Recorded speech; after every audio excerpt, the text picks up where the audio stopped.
हुकूमत ने आज अपनी एक साला कारकर्दगी के ऊपर एक रिपोर्ट जारी कर दी। प्राइम मिनिस्टर ने बड़े बड़े दावे भी किए।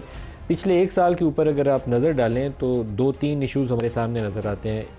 एक मैक्रो इकनॉमिक पिक्चर को सामने लें तो उसके अंदर बहुत ज़्यादा बदहाली उस वक्त शुरू हुई जब इमरान खान की हुकूमत के ख़िलाफ़ अदम एतमाद आया, और अदम एतमाद आने से पहले ही इमरान खान ने एक पॉपुलर डिसीजन लिया कि फ्यूल प्राइसेस जो थी उसको 10 रुपये फ़ी लीटर कम कर दिया। जब आप IMF के साथ एग्रीमेंट में हो तो आपको बिजली की 1 रुपया कीमत कम करने के लिए भी इजाज़त लेनी पड़ती है, और अगर फ्यूल प्राइसेस को भी आप ऊपर या नीचे करने की कोशिश करते हैं अपनी मर्ज़ी से उनसे पूछे बगैर तो उसके ऊपर भी वो नाराज़ हो जाते हैं। वही नतीजा हुआ और IMF का प्रोग्राम बंद हो गया। हमारा जो लास्ट ट्रांश आनी थी उन्होंने सस्पेंड कर दी और वहीं से एक क्राइसिस शुरू हो गया। फिर अदम इत्मीनान होता है, नई हुकूमत आती है, लेकिन वो क्राइसिस ख़त्म नहीं होता। मिफ्ता इस्माइल ने एक बड़ी कोशिश करके प्रोग्राम को बहाल कराया। काफ़ी जो सख्त किस्म की शराइत थी उनको माना गया। रुपया जो था डॉलर के मुकाबले में वो गिरना शुरू हो गया, और वहीं से पाकिस्तान में रियल जो क्राइसिस स्टार्ट होता है। इन्फ्लेशनरी प्रेशर, क्योंकि आपकी इकॉनमी डिपेंडेंट है इंपोर्टेड अशिया के ऊपर, तो जो चीज़ पहले आपको 200 रुपये में अगर एक फ़ोन मिल रहा था, अब वो डॉलर के मुकाबले में रुपए की कीमत 300 से भी ऊपर चली गई, तो वही आपको 300 का मिलने लग गया या 3 लाख का मिलने लग गया। जैसे जैसे एक्सचेंज रेट बढ़ता है तो वैसे वैसे चीज़ों की कीमतें ऊपर जानी शुरू हो गई। इन्फ्लेशन बढ़ा तो IMF ने कहा अब आपको पॉलिसी रेट भी बढ़ाना है, वो भी चढ़ना शुरू हो गया, तो इकॉनमी बैठना शुरू हो गई। ये आगाज़ था।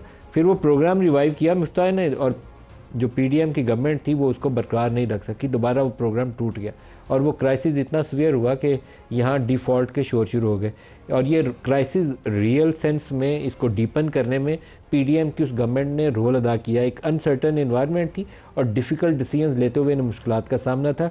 ड्रैग किया डिसीजन मेकिंग प्रोसेस को, उससे सूरत हाल कॉम्प्लिकेट हो गई।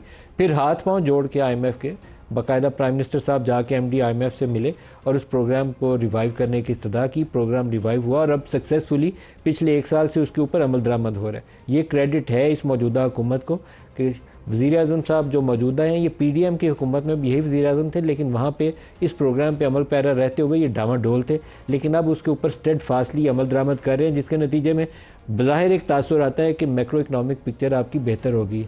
पॉलिसी रेट जो 22-23% पे चला गया था वो आपका कोई 12% के करीब आ गया। इन्फ्लेशन आपका 40% पे PDM के दौर में ही गया था, वो अब 1.5% पे लास्ट नंबर आया है। लेकिन एक्सपोर्ट्स का जो एक एरिया जिसकी वजह से हम क्राइसिस में जाके फंसते हैं, वहाँ पर वो परफॉर्मेंस नहीं है। PTI की हुकूमत में हमने $31 बिलियन की बरामदात पाकिस्तान से की थी। अभी तक दोबारा जो बेहतरीन उम्मीद यही है कि इस साल में हम $31 बिलियन ही कर पाएंगे।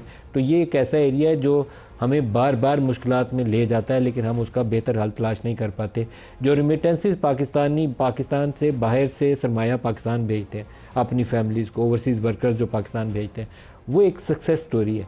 बहुत से लोग उसके ऊपर तनकीद करते हैं कि यहाँ से ब्रेन ड्रेन हो गया, पढ़े लिखे नौजवान यहाँ जॉब्स नहीं है, बाहर चले गए। वो एक सच्चाई है, लेकिन उसका आपको एक फ़ायदा ये है कि आपकी रिमिटेंसेस इस वक्त इस साल 30 जून तक कमो बेश प्लस माइनस $36 बिलियन की हमारे यहाँ रिमिटेंसेस आएंगी, जो इस मुश्किल हालात में पाकिस्तान को बचाने के लिए एक अगर लाइफ लाइन कहें तो वो लाइफ लाइन रिमिटेंसेस है। हमारा जो तजारती खसारा है वो $20-25 अरब से लेकर $30-35 अरब तक जाता है, और उस गैप को ब्रिज करने के लिए ये रिमिटेंसेस ना हो तो हमारे पास कोई और सूरत नहीं है। IMF तो अपना $1 अरब देने के लिए हमारे से नाक से लकीरें निकलवाता है, और ये $35-36 अरब है जो हमें इस मुश्किल से निकालता है। अब आइंदा क्या होगा और इसका हल क्या है, ये आज के प्रोग्राम में हम डिस्कस करेंगे। लेकिन साइड पे एक पैरेलल जिसके बगैर ये इकॉनमी स्टेबल नहीं हो सकती, वो पाकिस्तान की इंटरनल पॉलिटिकल सिचुएशन है। उसमें कोई बेहतरी नहीं है। वो अदम इत्मीनान से मैंने मिसाल शुरू की थी, तो अदम इत्मीनान से पाकिस्तान में सियासी फ़िज़ा में अदम इस्तेहकाम का एक माहौल शुरू हुआ था, वो अभी तक कंटिन्यू कर रहा है। वो क्राइसिस ज़्यादा बढ़ गया जब 9 मई के वाक़यात हुए, उसके बाद उसमें तेज़ी आई। फिर 8 फरवरी के इंतखाबात के बाद PTI ने कहा कि ये 45 और 47 फार्म टेम्परिंग करके ये मौजूदा हुकूमत बनी है, इनके पास तो वो ड्यू मैंडेट है ही नहीं है जो होना चाहिए। तो अभी तक वो सूरत हाल संभली नहीं है। पिछले दौरे हुकूमत में जब PTI हुकूमत में थी तो पीपल्स पार्टी और PMLN तमाम इनकी टॉप टियर जो थी, बशमूल नवाज़ शरीफ, बशमूल मरियम नवाज़, बशमूल Asif Ali Zardari, Faryal Talpur and other leading leaders, वो सारे जेलों में बंद थे। और अभी वही सूरत हाल जो है वो पाकिस्तान तहरीक इंसाफ के साथ है। इमरान खान भी जेल में है, शाह महमूद कुरैशी भी जेल में है, और बाकी इनके लीडर्स कभी एक थाने एक अदालत, कभी दूसरे थाने और दूसरी अदालत, सबके साथ यही सूरत हाल है। तो हम जब तक इस पॉलिटिकल क्राइसिस को नहीं संभालेंगे तब तक इकनॉमिक स्टेबिलिटी का ख्वाब जो है वो शर्मिंदा तबीर उसका होना काफ़ी मुश्किल है। ये दोनों चीज़ें मिल के चलती हैं। सियासी इस्तेहकाम हो तो इकॉनमी चलती है, इकॉनमी चल रही हो तो उसको पॉलिटिकल सिचुएशन को भी वो स्ट्रेंथन करती है, जो भी सिटिंग गवर्नमेंट हो। तो हमारे साथ जो आज शुरका है इस्लामाबाद स्टूडियो, बैरिस्टर उमैर नियाजी साहब हैं पाकिस्तान तहरीक-ए-इंसाफ से, बैरिस्टर अकील मलिक हैं स्टेट मिनिस्टर हैं पाकिस्तान मुस्लिम लीग नवाज से, और कमर ज़मान कायरा साहब हैं पाकिस्तान पीपल्स पार्टी से। सबको खुश आमदीद कहते हैं प्रोग्राम में। कायरा साहब आपसे स्टार्ट करते हैं, तजर्बे में आप सबसे इनसे सीनियर हैं तो आप ही से सबसे पहले तबसरा लेंगे।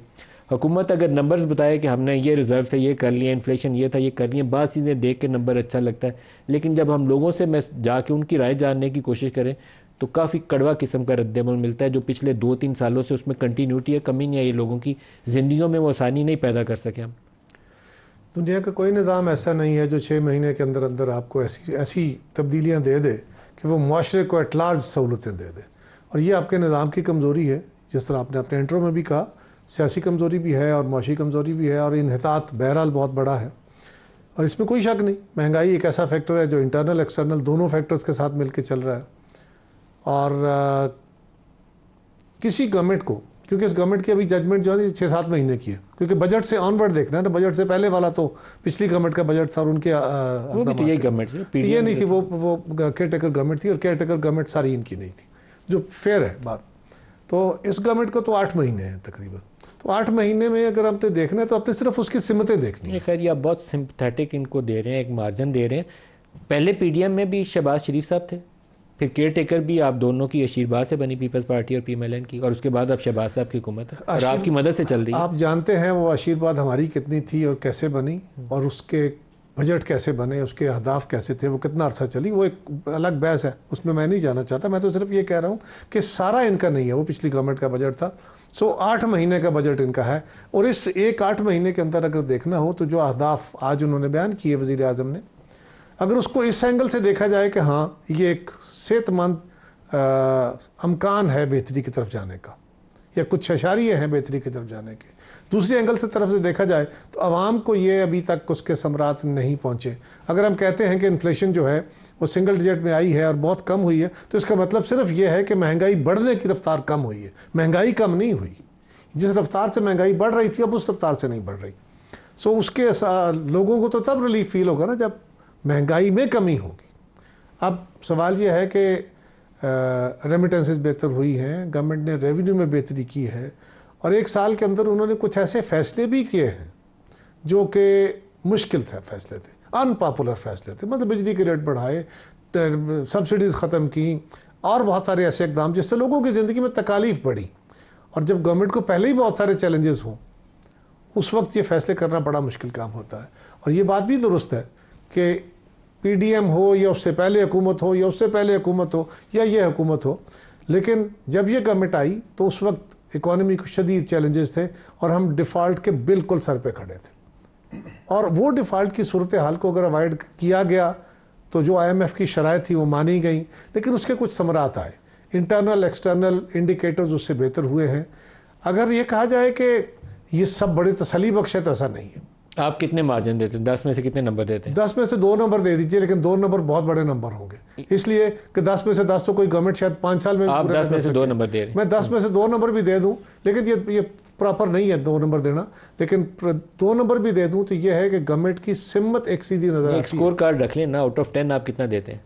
10 इज़ द बेस्ट, आप कितने देते हैं? सर 8 महीने का अगर आपने करना हो तो मैं उसको 5 भी दे दूंगा, लेकिन 2 नंबर दे दीजिए, क्योंकि 8 महीने गेज नहीं है सही।